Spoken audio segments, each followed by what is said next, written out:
大家好，我是宋新之。我们今天继续来分析一下，现有的无人机在作战使用当中，它的弱点，它的毛病究竟出在哪些方面？因为要发展，就要克服它的现有的毛病。那么这个是一个很重要的，就是改进存在问题。从俄乌战场当中的无人机的损失情况来看，它主要有这么几个方面。一个呢，就是它自身的抗坠毁能力差，就是稍微比如说步枪啊、攻击啊，或者是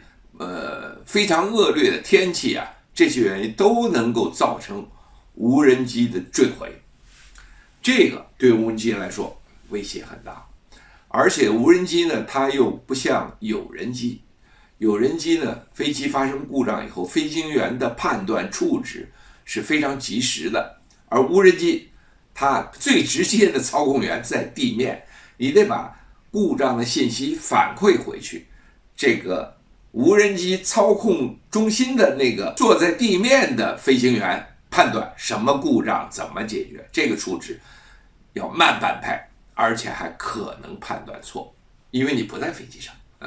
所以无人机的差错率、故障率、坠毁率都要远远高于有人驾驶飞机，这是无人机的一个不可避免的一个毛病，或者说一个短板，它特别容易坠毁。就美国人最先进的捕食者、死神这种无人机，它也比有人驾驶的飞机的坠毁率要高几倍，我看到资料至少是3倍，损失率很高。那么像俄乌战场上呢，俄罗斯方面无人机很少，但是坠毁率对不起也很高。看到的乌克兰方面的无人机坠毁呢，几乎是100%，它有100架全坠毁了，坠毁了150架，那后续还不断给它给，所以它的坠毁概率就没打你自己的故障坠毁就很多。第二个呢，就是现在反无人机的手段越来越多，包括火力打击，用高射武器、高炮，用步兵武器，机关枪什么这些都能打你，因为你飞得低嘛。第二个，防空导弹，尤其是野战机动的防空导弹，专打这种小玩意儿。第三呢，是这个特殊的干扰，这个干扰特别重要，因为无人机第一靠卫星导航，它要接收 GPS 信号，如果这个 GPS 信号被局部的干扰阻塞，它到一个区域突然迷航了，这无人机呢又不能飞行员自己目视处理，我仪表不行了，我可以看着地标，我仍然保持我不迷航，我完成任务，我返航就完了。无人机就不行，这个时候它就处于迷茫状态，就很可能坠毁，或者就不能执行任务了。第二个呢，就是更厉害的微波阻塞干扰的时候呢，就是我们飞航模很多都知道，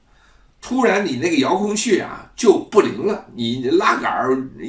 扳什么都，那无人机都航模都没反应，最后就自己坠毁了。这是什么呢？就是被操控回路的干扰信号给阻塞阻断了。那么这个在无人机完全都可能做到。所以干扰对它也能造成破坏。现在俄罗斯还发展了一种新的打无人机的手段，叫什么呢？叫追根溯源式的搜索，就是发现对方无人机，尤其是大规模的无人机出动的时候，让己方的无人机停飞静默，就是我反正没有无人机，我无人机少，我不飞了，你们都给我原地趴下，不要动。然后我侦测这个无人机和家里面的无人机操控站的数据链、通讯员也好什么这些，他给他发信号，他总是要互相联系的。他就根据这个呢，去反过来发现和搜索你无人机操控站在什么地方，我火力覆盖你的操控站，就是打你的操纵员和打你的操控站。这个在那个土耳其的那个TB2，也就是我们戏称特别2的那个飞机，我们看到它专门有一个集装箱式的一个操控站，上面有天线，这个连续发展一下就被人发现，而那个无人机操控站的外形呢也比较特殊，一眼就能看出哦，这就专门操控特别2的，所以被反复打击你的操控站，这样造成不但无人机损失，连你的操纵员、你的操控站都一起完蛋。这个对乌克兰方面的无人机作战影响非常大。那么我们就可以联想到未来无人机作战，火力打击、电子干扰，然后这个寻根溯源式的消灭你的操控站，以及消灭你的运输补给、你的无人机的运输过程、你的维修保养、检测，这些都可能受到攻击。那么这样一种攻击方式就使得无人机的使用非常薄弱，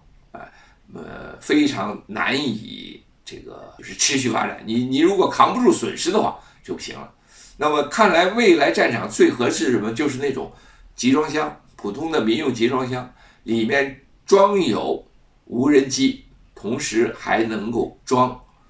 无人机的地面站。这个外形呢，应该尽量接近于最普通的方舱，